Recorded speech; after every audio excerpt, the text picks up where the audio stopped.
Fala galera, tudo bem? Voltamos aí para fazer a correção dos exercícios, ok? Bora lá. O primeiro exercício aí que a gente passou ontem para vocês falava de uma eleição e era para você imaginar essa eleição com 3 candidatos ABC e 33 eleitores, os votantes. Cada eleitor poderia votar nos candidatos dizendo qual candidato ele queria que fosse primeiro, qual candidato que ele gostaria que fosse segundo e qual candidato que ele gostaria que fosse terceiro. Lembrando que, para o primeiro lugar, o voto tinha 3 pontos, para o segundo lugar, o voto tinha 2 pontos, e no caso dele ser o terceiro lugar, o voto valia 1 ponto só. E aí perguntava-se quem ganharia a eleição, quem seria eleito, né? O que é importante para a gente nesse momento? A tabela. Por quê? Lembre, o candidato A teve 10 votos, então, na verdade, ele tem 30 pontos. O candidato A teve 4 votos, então ele tem mais 4 vezes 3, 12. Então a gente deveria montar uma tabelinha, organizar essas informações de uma maneira mais visível, né? De uma maneira mais organizada. Então, eu peguei todos os votos do candidato A, nas posições que ele estava, e multipliquei por quantos pontos valia cada posição que ele estava. Então ele teve 10 votos em primeiro lugar, 30 pontos. Ele teve 4 votos em primeiro lugar, ele teve mais 12 pontos. 2 votos em segundo lugar, mais 4 pontos. 7 votos em primeiro lugar, 7 pontos. 3 votos em segundo lugar, mais 6 pontos. E por último, 7 votos em terceiro lugar, e aí ele teve mais 7 pontos. E fiz isso para todos os candidatos, né? Então, é um exercício que ele não é fácil, não é difícil de compreensão, mas ele tem uma série de continhas que se você não ficar ligado, você pode ter problemas com isso, tá? Então, depois de fazer todas as contas de maneira adequada, a alternativa correta é a alternativa C. O candidato B foi eleito com 68 pontos, né? C de chocolate, Páscoa tá chegando. Bom, o próximo exercício falava de um campeonato, falava o seguinte: no gráfico estão representados os gols marcados e os gols sofridos por uma equipe de futebol nas 10 primeiras partidas de um determinado campeonato. Então, mais uma vez, o exercício não era difícil, né? Não é um exercício muito difícil, mas tem que tomar cuidado com a interpretação do gráfico. Por quê? Olha só, gols marcados são os quadradinhos nessa linha preta mais escura, gols sofridos é a linha cinza.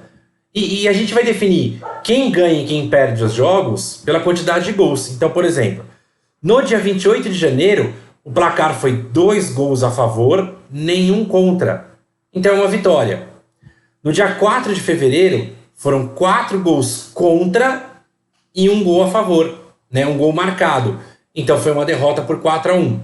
No dia 11 de março, então a gente teve um empate em 3-3. Contabilizando tudo isso, eu tenho 5 vitórias, 3 empates e 2 derrotas. 5 vitórias, 3 pontos cada uma, eu tenho 15 pontos.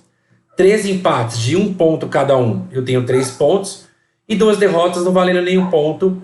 Esse meu time, essa minha equipe fez aí 18 pontos no total. E a alternativa C de chocolate, hein?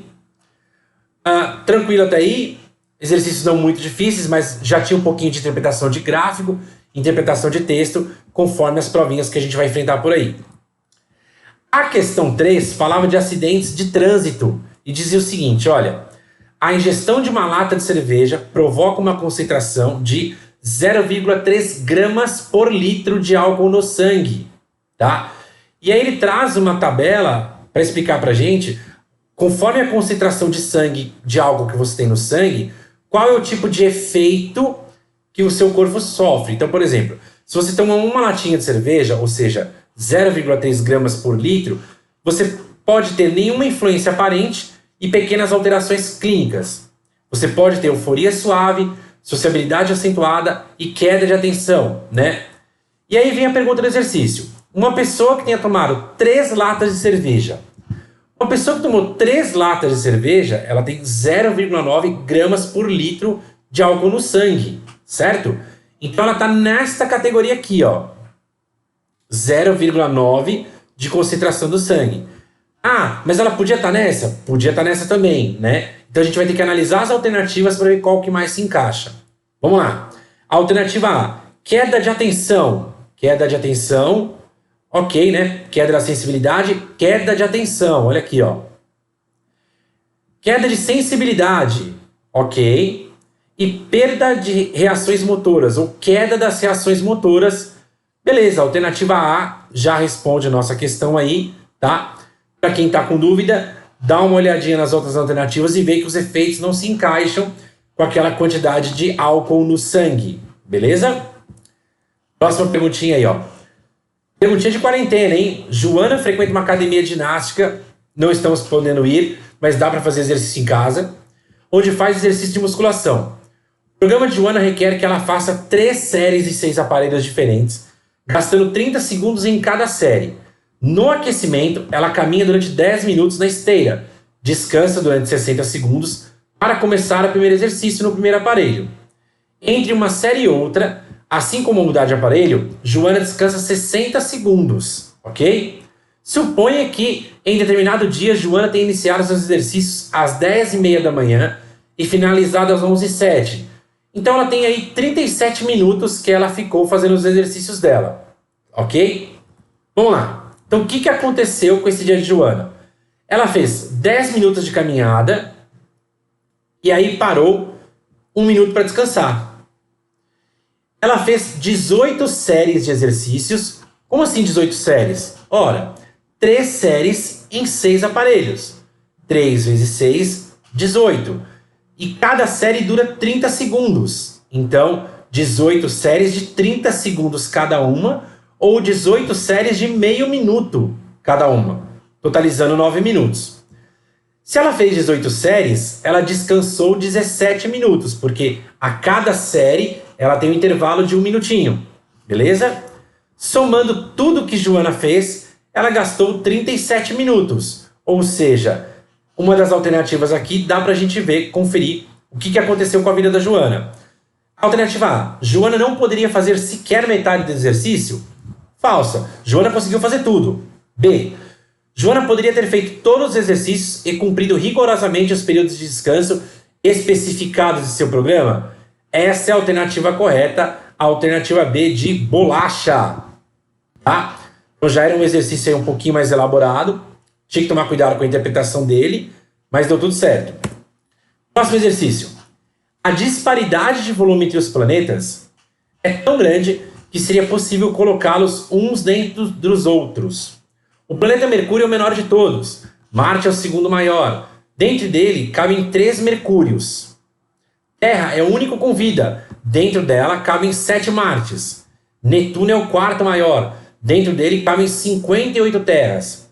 E Júpiter é o maior dos planetas. Dentro dele cabem 23 Netunos. Muita informação, né? Muitos dados, muito numerozinho. Vamos olhar aí a pergunta. Segundo o raciocínio proposto, quantas terras cabem dentro de Júpiter? Bom, dentro de Netuno cabem 58 terras. E dentro de Júpiter cabem 23 Netunos. Então, basta a gente realizar uma continha aqui, né? 58 terras em Netuno e 23 Netunos em Júpiter. 23 vezes 58, 1334. Alternativa B de beldade.